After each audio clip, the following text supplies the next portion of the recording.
What's up, Eagles fans? It's your boys, Gail and E-Rock, here for the second edition of our little weekly mini-cast here about Eagles news. Now, Gail, I'll be honest with you. Last week I was thinking to myself, what are we going to talk Right. about this? Like, what possibly could come up with Eagles news to give us something to chit-chat about? Well, lo and behold, the Eagles will never disappoint in the offseason. And here we are. OTA started yesterday. And somebody was missing. And that somebody was the guy who last year Eagles fans were pounding the table. Pay the man. Pay the man. You got to pay this man, and that man is Fletcher Cox. Fletcher. Big Fletch. The big unit on the defense. Not showing up for voluntary, might I add, OTAs. So, Mr. Gail Saunders, Eagle Sessions on Twitter, what say you to the absence of Fletcher Cox? Well, I think this is the city is never dull. I mean, Philadelphia it's a never a dull moment on talk radio or on Eagles Twitter or just in general. I mean, I think people are. Uh, I'm going to say overreacting, but I've heard a number of different takes from former players, Eagle players that are upset that he's not there. I feel like we know who Fletcher Cox is, right? They talk about this leadership element. Obviously, he's a leader in the locker room. He's probably a silent leader in the locker room. But Fletcher Cox is Fletcher Cox. I would rather these reps go to Destiny Vile or Tim Jernigan or another guy that we're just trying to work in there. Like Fletcher Cox is going to show up and be Fletcher Cox. Destiny Vile is going to show up and hopefully turn into a player that we can develop. So I really feel like people it's overreact. It's one OTA. This is not Kerry Williams. This is Fletcher Cox, who already knows the defensive system. What say you, Mr. Emmanuel? Well, listen, there's no doubt in my mind that on some level, I'm not saying a big level, but on some level, it's a bad look. You're like it's OTAs, Right. and you should be there. It's a little bit of a bad look. However, this is the city of On a brotherly love. scale of bad looks from 1 to 10, how much of a Oh, bad look is this? like a 3, a 4. I don't think teammates really care. I don't think there's anybody in that locker room really. Well, gee whiz, if Bill Fletcher Cox isn't here, I'm going to question his leadership going into the season. I mean, if anything, it's probably like, hey, where's Fletch? Oh, he's not here. He's on vacation. Okay, whatever. But this is the city of brotherly love. This is the city. It's overreacted Delphia. I mean, that's what it is. And it makes great fodder for sports talk radio. At the end of the day, Fletcher Cox isn't in a contract holdout. He's not holding out. He's not in a Brandon Graham situation, although that was squashed where people thought he might hold out because he's looking for more money. Cox got paid. Is the vacation a little questionable in timing? Absolutely. Should he be there? Probably. Was Doug Peterson disappointed? Well, he couldn't come out and say it in his press conference, but he basically said it without saying it that he, gee whiz, Fletch, we wish you were here, without getting anybody, himself or the organization, in trouble. But Gail, remember that one player? I forget his name. That one player that had a breakout season, during the regular season, and made the Pro Bowl. And we all thought to ourselves, gee whiz, thank God he showed up to OTAs. Boy, oh boy, if that guy didn't show up to OTAs, he wouldn't have had the season that he had. You remember that guy? Who's that guy? I don't remember that guy. I don't remember. I don't think there is that guy. So at the end of the day, whether he shows up to OTA is not going to make a difference. Whether Fletcher Cox plays at an All-Pro, a Pro Bowl, or the Fletcher Cox that was 2 years ago. I realize he had a little bit of a down year last year. Benny Logan's groin certainly helped out with that, or Right. took away from. But I don't think this is going to affect. 4 weeks from now, nobody's going to give a shit whether if training camp's going to open up.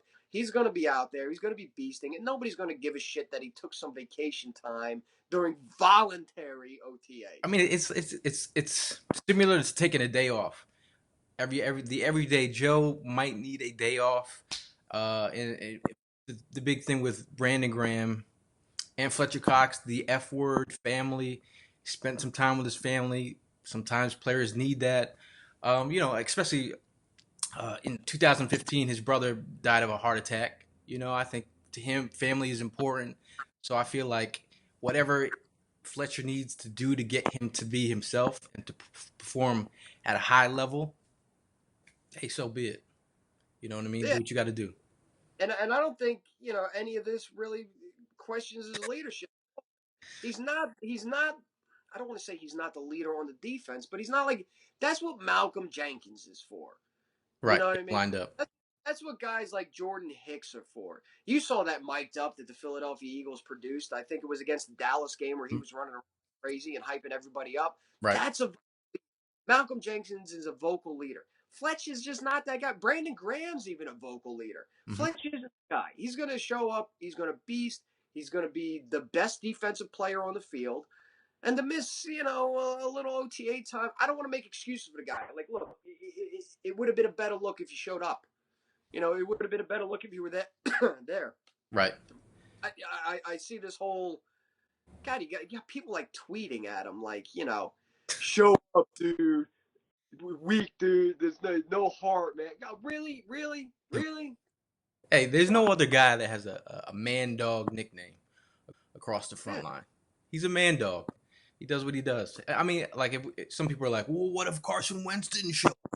Well, Carson Wentz is the driver of the offense. I think getting in rhythm with your two new pieces on the outside and Torrey Smith and Alshon Jeffrey and the rookies and getting them lined up because you are the quarterback. I think that's more important than a defensive tackle saying, hey, I already know this, you got me. Like, it's not that important. It's important, but it's not.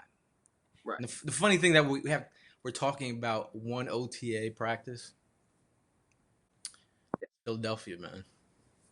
And that meme you made was great, where it was the Fletcher Cox's face on Allen Iverson's body.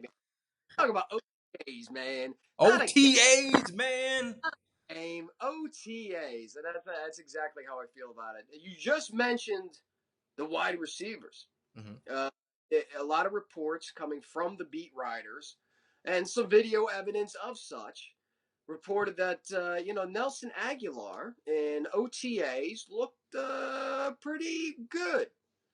Is there anything to take away from that regarding bubble player, in my opinion, Nelson Agholor?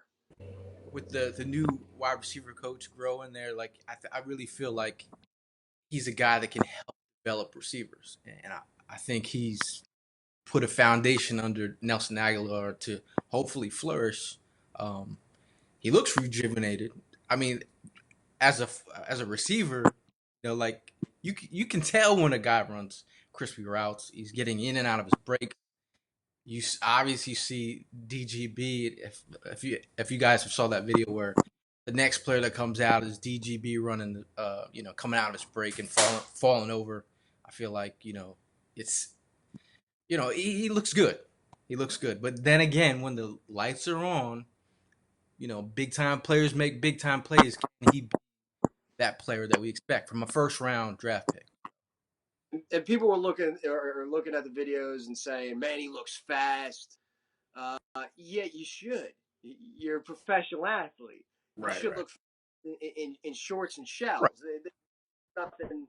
This is nothing new. And Gail, you even remarked during the season as you sat next to me at Lincoln Financial Field watching these games. There was a lot of times where Nelson Agholor ran a good route. Yeah. He's not a bad route runner. He just struggles physically getting separation and in the end catching the ball. It's almost like he's in his own head, which you can't in these OTAs when they're running around flags. Coaches are going back and watching the same things that we're watching. They have video cameras everywhere, and when they go back, they're going to look at all these little intricate things that we look at.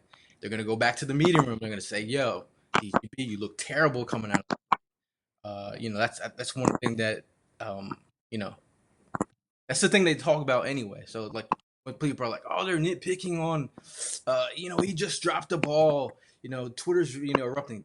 that's exactly what's going to happen in the meeting room. Your coach is going to get in your face and what the fuck are you doing out there? Like catch the ball. This is especially when a guy like DGB is on the bubble. These are the kind of things that separate you from the other receivers. A guy that keeps on making little mental mistakes, like Grow was talking about. Why are you looking on the ground? What's on the ground? Your career, maybe.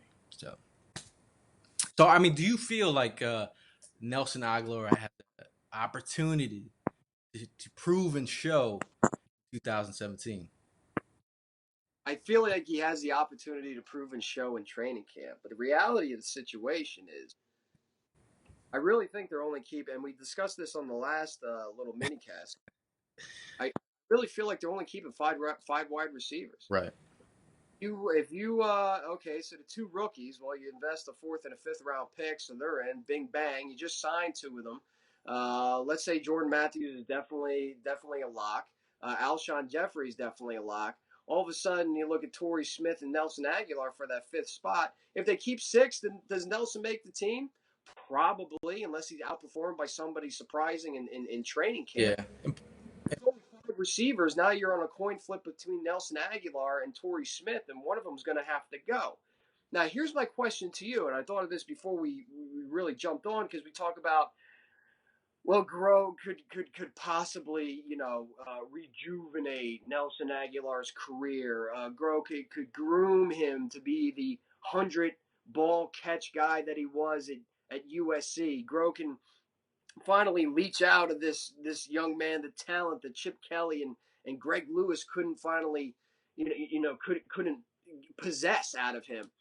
What is, assuming he makes the team, what kind of performance, what kind of season does he have to warrant keeping him around as a former first round pick of the Eagles? What kind of season are we looking at here? What does he have to do? I mean, it'd have to be a super. I mean, he'd have to put up around 8 scores. 800 at least 800 yards. Um, 80 catches. I mean, he'd have to have uh, a real breakout year. Going to have 80 catches when you got Alshon Jeffrey, Right. Torrey Smith, and I mean, That's not going to happen. it's not going to happen. So all of a sudden, even if we do keep him on this roster, even if the Eagles try to rejuvenate his career, I think best case scenario for this guy, the ceiling this year, not only based off of what he's done in the past, but the talent that they have currently on the team, you're looking at like Todd Pinkston numbers. You're looking at 750 yards. You're looking at 5 or 6 touchdowns, and you're looking at a former first round pick hoping for, because if you go back and you look at Freddie Mitchell's first 2 seasons, Right. and you go back and you look at Nelson Aguilar's first 2 seasons, go ahead, do it. I invite anybody to pause this video right now, pop up 2 screens, and look at those stats, and don't tell me that they're hauntingly similar. So now all of a sudden we're looking at Nelson Agholor, former first round pick, 100 ball catcher at USC, hoping he puts up Todd Pinkston numbers to just justify the fact that he's even on this roster. You know what I mean? Is that Yeah. even what? Well, I mean, if you think about receivers coming to the league, it's a very big adjustment from college. So you think about he learned two different offenses in 2 years. So him learning Chip Kelly's offense and then going to a West Coast timing based system with route running could have been overwhelming for him. It could be. Was it too much on his plate? Perhaps.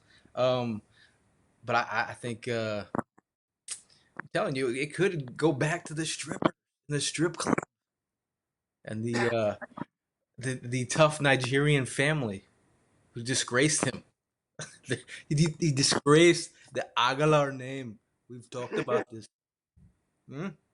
I go back to last year, and we talked about it so much on the Fourth and Jawn podcast every Tuesday, and we used the term 53 basic bitches.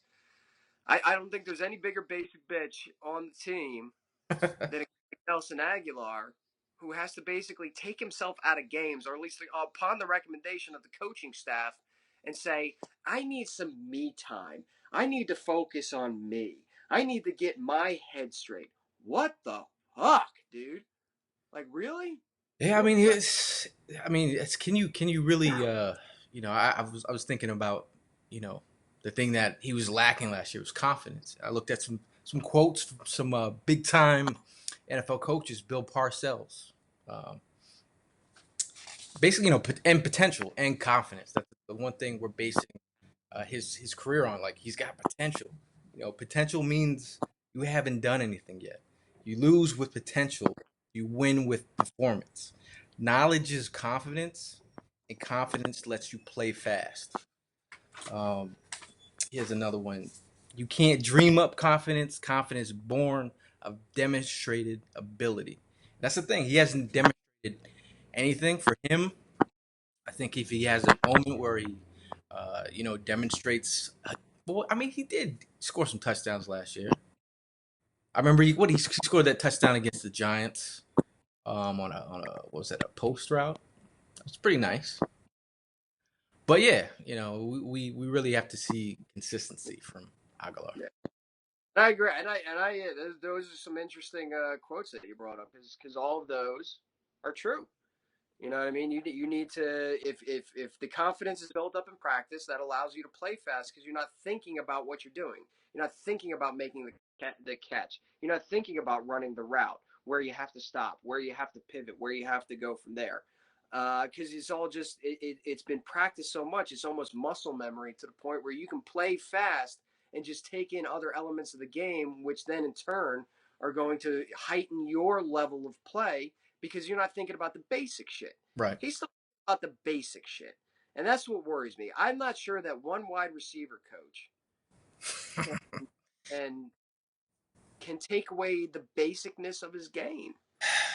Yeah, I mean that route he ran on Richard Sherman. It was like he set him up with a stem. It was like a dig route. It was a phenomenal route. He just dropped the ball in the middle of the field. I mean, I don't know. I mean, and my other quote is from a guy that we all love, is Bill Belichick. Now this goes back to Aguilar and DGB. Um, the less versatile you are, the better you have to be at what you do well. Now with DGB and Aguilar, what besides what they're here to be is wide receiver? What if they're not doing it well? Enter Mac Hollins, enter Gibson, But guys who play wide receiver and special teams. So it's just it's very disappointing that we're at the point where we're looking at Aguilar in shorts and going, "Wow, he looks fast." Like that to change anything. And look, I respect all the beat writers that are there. yeah, Elliot, friend of the show, Elliot Shore Parks, tweeted out the wow, Aguilar looks fast. Just saying. Uh, uh, uh, BG Brandon Lee Gouton from Bleeding Green Nation was talking about, Nelson's running around here making some pretty good catches and stuff like that. Well, those are observations, and obviously they need to be made. That's their job. Keep in mind that these are the same individuals last year at OTAs that were ranting and raving about how good Ruben Randall looked. These are the same beat writers, by the way, the year before, who were ranting and raving about how Sam Bradford was so accurate in the ball placement and the touch on the ball. Blah, blah, blah, blah, blah, blah, blah, blah. It's OTAs. It's OTAs. What I'm seeing from it's important for Carson Wentz to get his timing with the receivers, as you said earlier, absolutely. But as far as guys judging people upon their performance on OTAs, just like Fletcher Cox, it's not a big deal. It's not a big deal, man. Not a big. I mean it's noteworthy. Like, I mean, if you go to camp and a guy shows up, you could tell right away if a player shows up, out of shape or did nothing in the off season. If like a dude takes off his shirt and his teammates are like, "Yo, man, this dude's been working out. He gained some muscle." You can tell if a player's actually doing stuff in the off season. If he got faster, if he's more twitched up, that'd be amazing. But Speaking of guys showing up in some sort of shape for OTAs, did you see the cuts of Kelvin Benjamin? I was waiting for that. Ah, dude, he looks like Eddie Lacy trying to run. I never saw a wide receiver his size and knowing seeing what he could do on the field previously. Looks so fat and slow, and it looked like you out of your break in the 40. Hey, It was just bad. and we both have something in common. We tore ACLs. So if you're out of shape and with a torn ACL, that's what you're gonna look like, bro.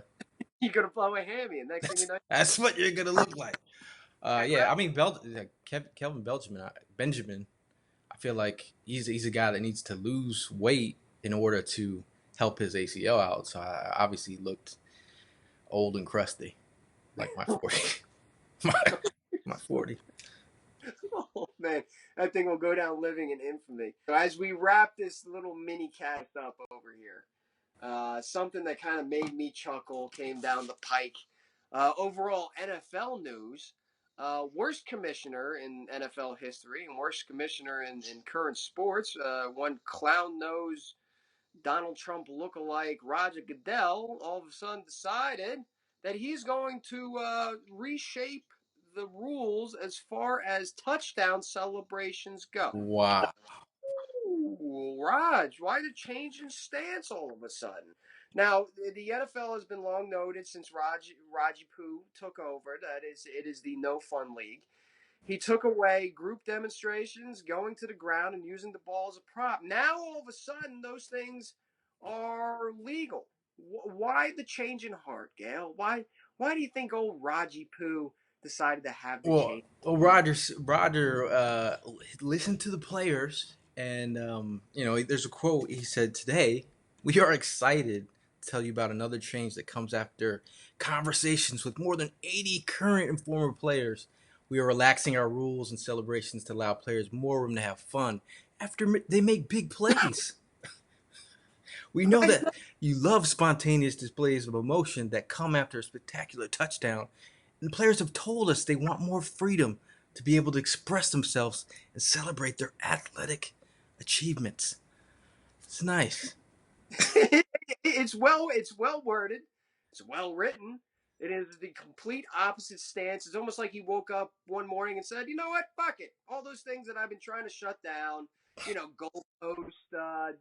You remember last year against the Washington Ravens or Washington Redskins. Vernon Davis, on a touchdown reception, decides to go for a little jump shot, little fadeaway, just just nothing, just bop, over the goalpost.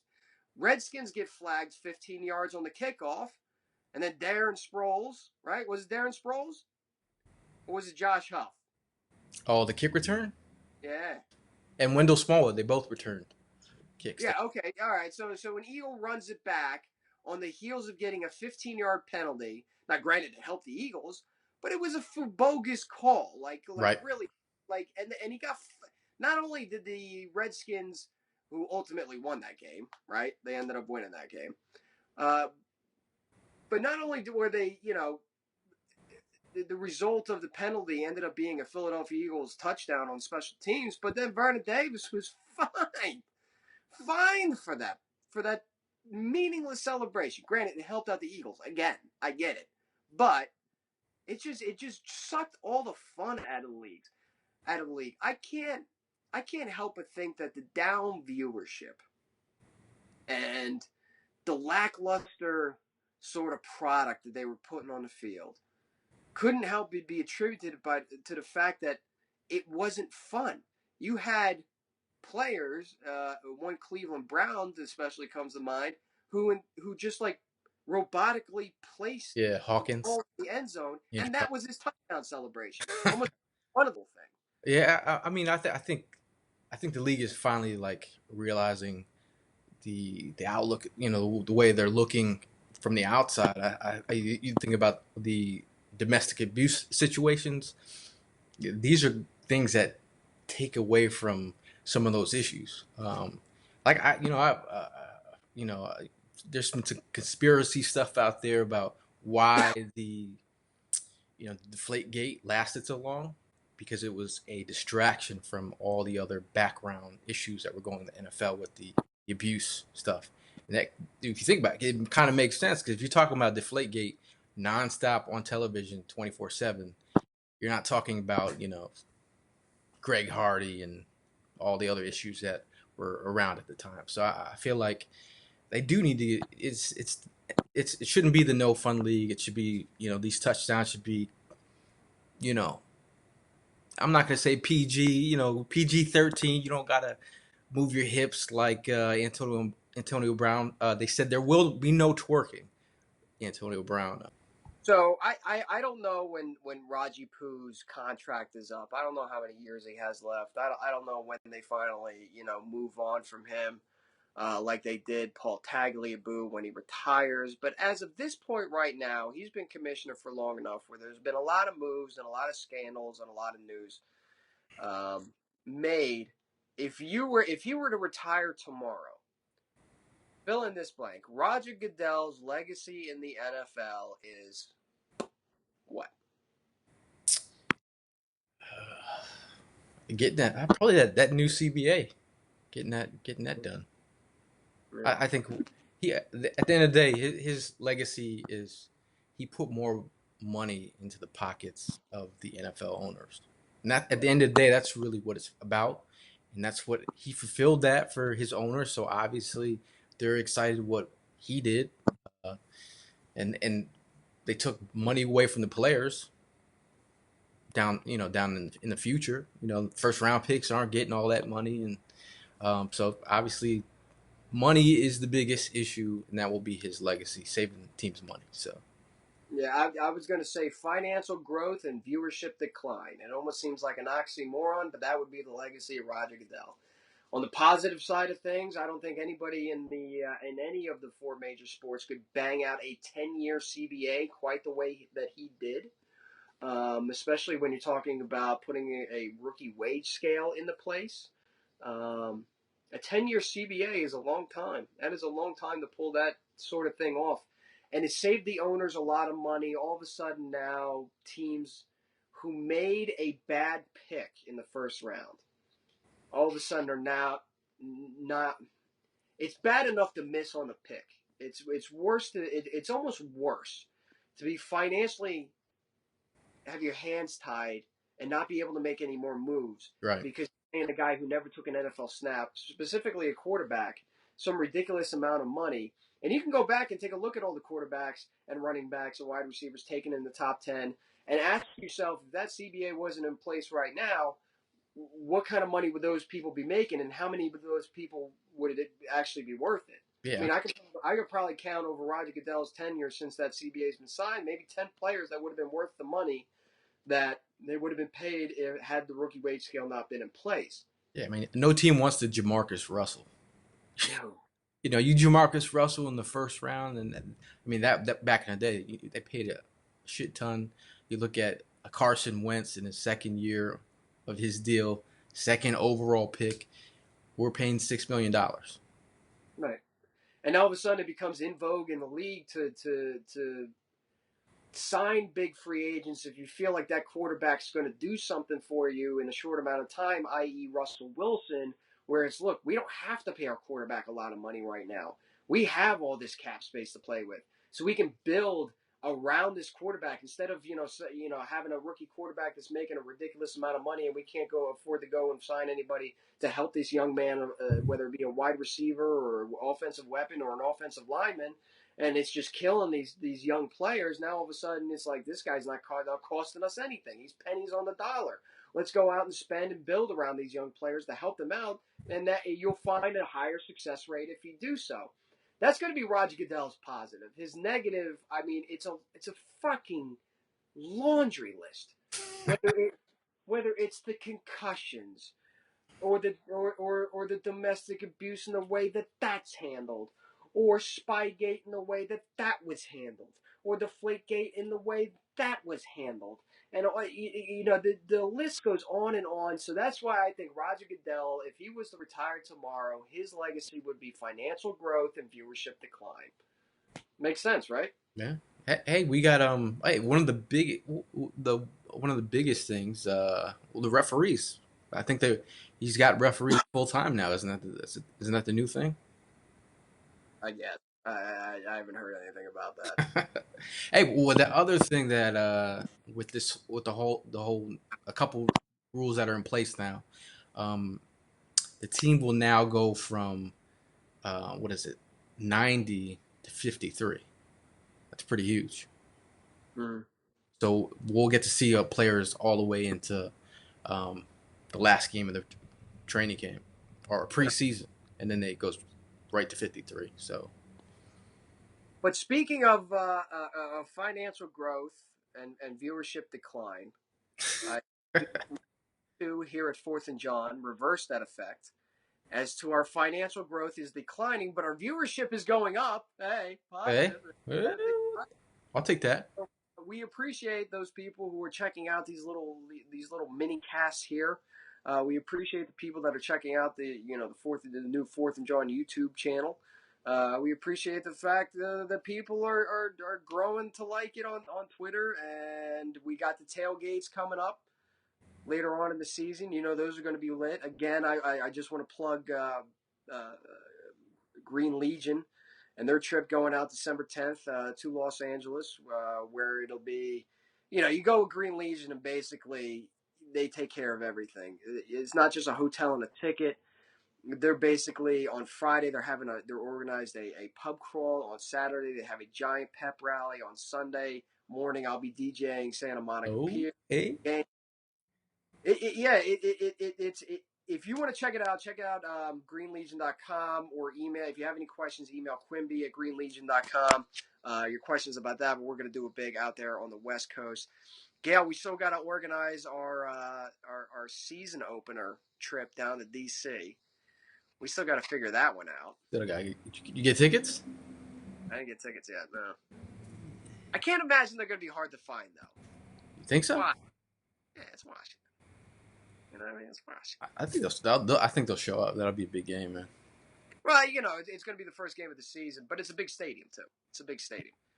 It's an old stadium. It's a shitty stadium, but it's a big stadium. It can house a lot of people. So Maybe we'll link up with DC Daryl, definitely, Brad maybe Gates, DC Daryl. maybe maybe hit some Jimmy Seafood on the way down. Okay. And then there's a lot of Eagles fans in that DC area. There's a lot of them. So we're looking forward to that. Any questions that you have, please follow us on the twitter.com at Fourth and Jawn, at Eagle Sessions over there, and at the Mighty E-Rock. And I hopefully the Eagle last week, as I said, I was wondering, hey, what kind of Eagles news? What the fuck were we going to talk about the following week to keep you guys entertained? And the Eagles bestowed upon us a little gift called Fletcher Cox doesn't show up to OTAs. But we'll see what happens next week, and then we'll be joining you shortly. So until then, let's go Birds, and we will see you next week.